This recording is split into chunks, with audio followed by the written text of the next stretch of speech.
स्वागत है प्रेत पिक्सेल्स में, जहां हर शनिवार हम लाते हैं एक नई सिहरन पैदा करने वाली कहानी जो रात को सुनो तो सुबह तक याद रहती है। अगर आपको सच्ची, डरावनी और रहस्यमय कहानियां पसंद हैं तो चैनल को सब्सक्राइब जरूर करें और वीडियो को लाइक करें, क्योंकि इन कहानियों के पीछे हमारी रातें जागती हैं। प्रेत पिक्सेल्स, डर लेकिन सच्चा। कभी कभी कुछ जगहें जिंदा होती हैं। वो सांस लेती हैं, देखती हैं और जो कुछ उनमें हुआ हो उसे याद रखती हैं। ऐसी ही एक जगह है महाराष्ट्र के पहाड़ों के बीच छिपा गांव चक्रधारा। वहां तक सड़क नहीं जाती, बस मिट्टी की पगडंडी है जो जंगलों के बीच सांप की तरह मुड़ती है और कहीं गुम हो जाती है। दिन ढलते ही यहां सन्नाटा उतर आता है। लोग दरवाजे बंद कर लेते हैं, कुत्ते तक भौंकना छोड़ देते हैं। मंदिर की घंटी अपने आप बज उठती है और उसके पीछे खड़ा वो पुराना पीपल का पेड़, जिसे सब पितर वृक्ष कहते हैं, ऐसा लगता है जैसे रात में भी किसी को देख रहा हो। कहा जाता है उस पेड़ के नीचे 5 लोगों ने किसी निर्दोष को न्याय देने के नाम पर जला दिया था, और तब से पेड़ हर उस आत्मा से हिसाब मांगता है जो झूठे न्याय में शामिल रही हो। मैंने उस गांव को देखा है, और उस दिन को भी जब शहर से 4 लोग वहां आए थे, कबीर, अनन्या, मानस और पूजा। उनके पास कैमरा, माइक और बहुत सारा यकीन था। कबीर डॉक्यूमेंट्री बना रहा था फॉरगॉटन रिचुअल्स ऑफ इंडिया पर। उसे लगा था ये भी किसी अंधविश्वास की कहानी होगी। गांव के चौपाल पर बैठे बूढ़े नाथू काका ने उन्हें चेताया, यहां फिल्म मत बनाओ बाबूजी, कुछ रिवाज दिखाने के लिए नहीं होते। कबीर हंसा, बोला, काका डर हमें रोक नहीं सकता, हम तो बस सच्चाई दिखाने आए हैं। काका ने बीड़ी बुझाई और कहा, सच यहां भी है, पर यहां का सच बोलता नहीं, काटता है।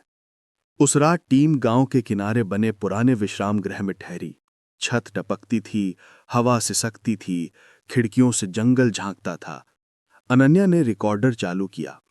पहले हवा की सरसराहट, फिर झींगुरों की झनकार और फिर एक बेहद धीमी फुसफुसाहट। वापस जाओ, न्याय अधूरा है। उसने चौंक कर हेडफोन उतारे। कबीर, सुना तुमने? कबीर ने हंसकर कहा, वो हवा है, जंगल का इको। पर पूजा के चेहरे से रंग उड़ गया था।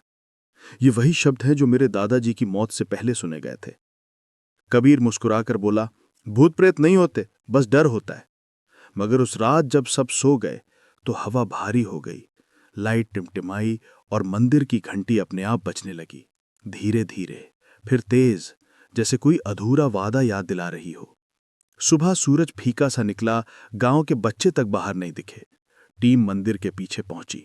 वहां वो पेड़ खड़ा था, विशाल, मुड़ा तुड़ा, और उसके तने पर उभरे चेहरे जैसे निशान। मिट्टी काली थी जैसे सालों पहले यहां आग जली हो। कबीर ने कैमरा ऑन किया, बोला, ये है चक्रधारा का पितर वृक्ष, जहां एक जमाने में 5 लोगों ने मिलकर एक को न्याय दिया था। मानस ने कैमरा फोकस किया और सिहर उठा। स्क्रीन पर कुछ झिलमिलाया। आधा जला हुआ आदमी, आंखें बिना पुतली के, सीधे उनकी तरफ देखता हुआ। फ्रीज फ्रेम लो, कबीर चिल्लाया, मगर अगले ही पल स्क्रीन ब्लैक हो गई। पूजा की आवाज कांपी। वो अब भी न्याय चाहता है। शाम तक हवा में गंध बदल गई, जली लकड़ी, गीली मिट्टी और राख की। कुत्ते चुप थे।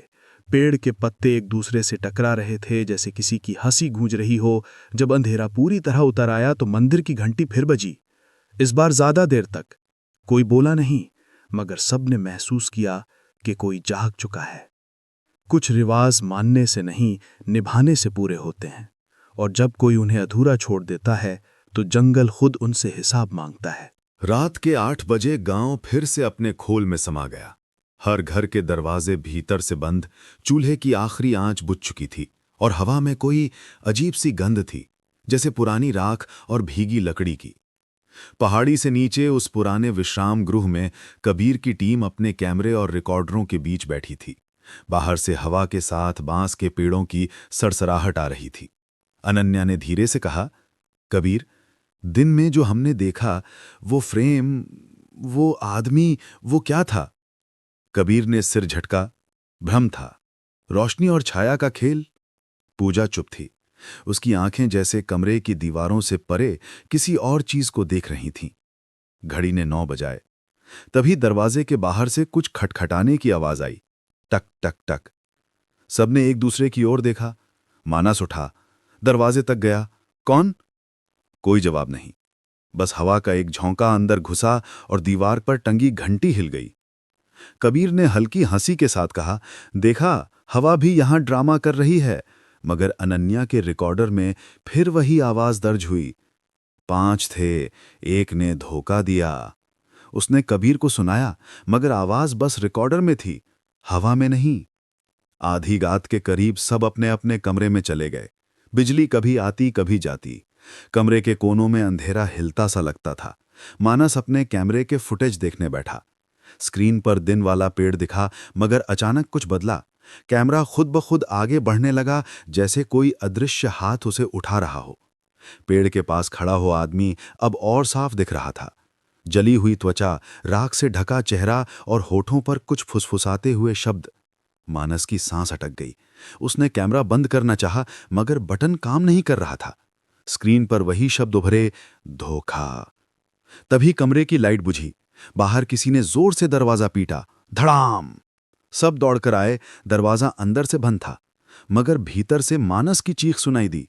कबीर ने जोर लगाकर दरवाजा तोड़ा। अंदर मानस जमीन पर पड़ा था। उसका दायां हाथ काला पड़ चुका था, जैसे किसी ने आग से पकड़ा हो। उसकी उंगलियां सख्त हो चुकी थीं और हथेली पर कुछ लिखा था, हम 5 थे। पूजा ने कांपते हुए कहा, मेरे दादाजी, वो भी ऐसा ही चिल्लाए थे मरने से पहले। कबीर ने उसे झटक दिया। इनफ ऑफ दिस नॉनसेंस, ये सब इत्तेफाक है। मगर उसकी आंखों में अब भी वो आत्मविश्वास नहीं था जो दिन में था। अनन्या धीरे से बोली, कबीर, वो 5 कौन थे? पूजा ने सिर झुका लिया। वो सब मेरे गांव के थे। उनमें से एक मेरा दादा भी था। सब सन रह गए। उन्होंने किसे मारा था? कबीर ने पूछा। पूजा की आवाज टूटी। एक मुसाफिर को, जो मंदिर के पास रुका था। चोरी का इल्जाम लगाया गया था। बिना सबूत उन्होंने उसे पेड़ से बांधकर जला दिया था। कहा था पितरों का न्याय हुआ, लेकिन वो आदमी निर्दोष था। कबीर की सांस गहरी हो गई। कमरे की हवा भारी थी। बाहर मंदिर की घंटी अपने आप बजी। फिर कहीं दूर से वही फुसफुसाहट आई, न्याय अधूरा है। पूजा की आंखों से आंसू बह निकले। वो लौट आया है, हमारे लिए। कबीर ने कैमरा उठाया। हम ये सब रिकॉर्ड करेंगे, सच दिखाएंगे। मगर जैसे ही उसने रिकॉर्डिंग शुरू की, कैमरे की स्क्रीन पर कुछ झिलमिलाया। एक जली हुई हथेली जो पेड़ की जड़ से निकलकर उसकी ओर बढ़ रही थी। तभी कमरे की लाइट बुझी, रिकॉर्डर चीखा और सब कुछ अंधेरे में डूब गया। बाहर बारिश शुरू हो चुकी थी। बिजली कड़क रही थी। कबीर ने टॉर्च जलाई।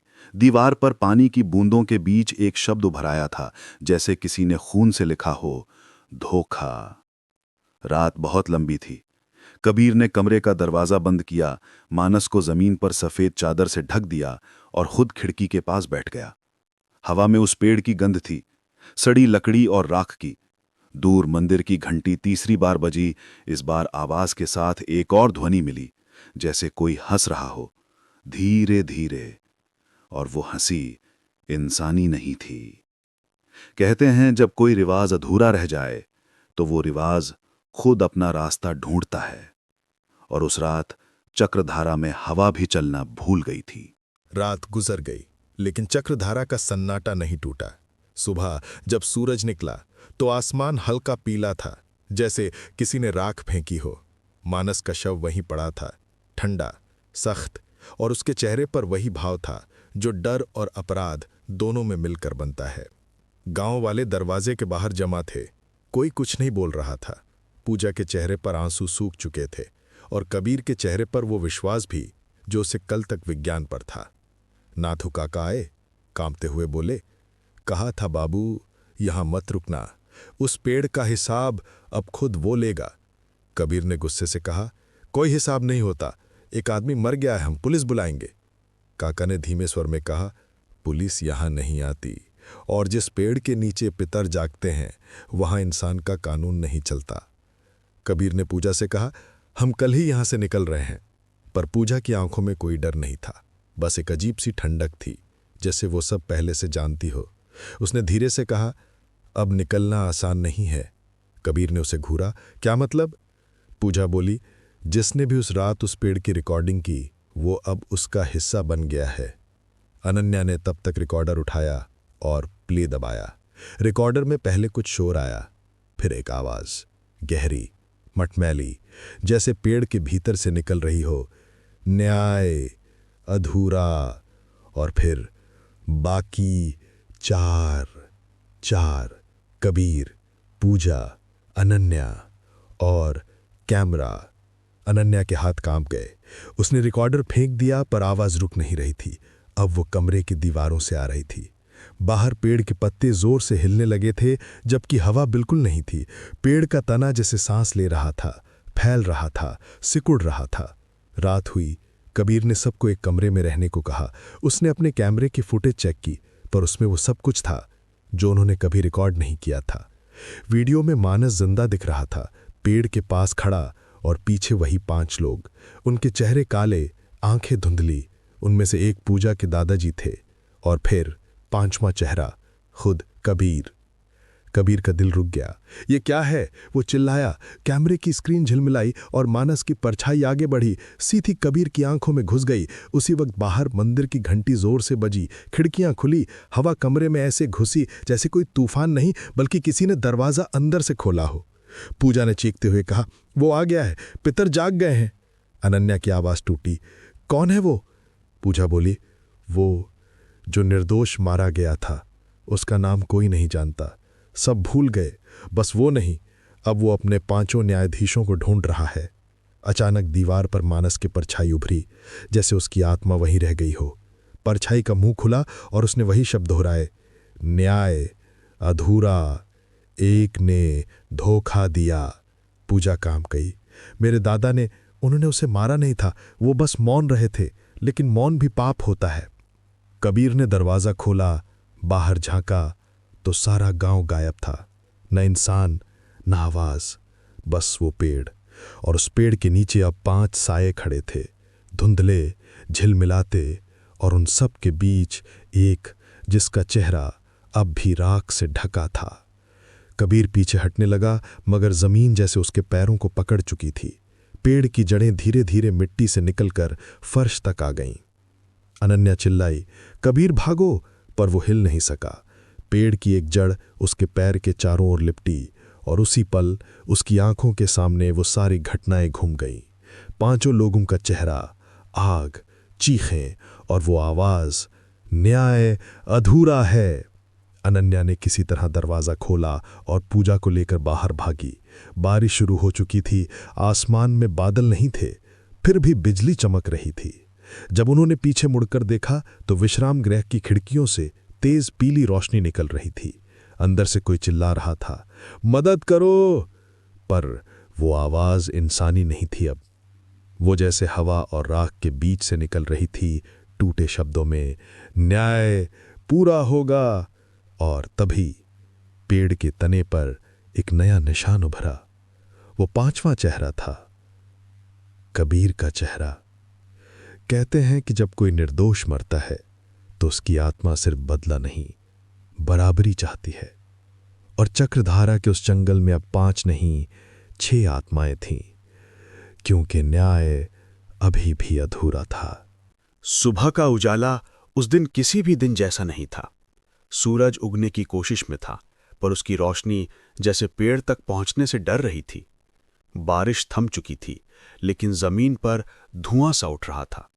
मिट्टी की नहीं, कुछ और की गंध थी, जैसे जली हुई आत्मा की। कबीर अब नहीं था। विश्राम गृह का दरवाजा भीतर से बंद मिला, और अंदर की दीवार पर एक ताजा निशान उभरा था, जला हुआ चेहरा, जैसे किसी ने राख से उकेरा हो। पूजा और अनन्या बाहर खड़ी थीं, दोनों के होंठ सूखे, आंखों में नींद नहीं, बस भय। वो पेड़ हमें जाने नहीं देगा, पूजा ने कहा। उसकी आवाज कांप रही थी। अनन्या बोली, हमें रिकॉर्डिंग देखनी होगी, शायद कोई सुराग मिले। उन्होंने कबीर का कैमरा उठाया। स्क्रीन टूटी हुई थी, मगर मेमोरी कार्ड काम कर रहा था। फुटेज चलाने पर एक दृश्य दिखा, वो रात जब मानस मरा था।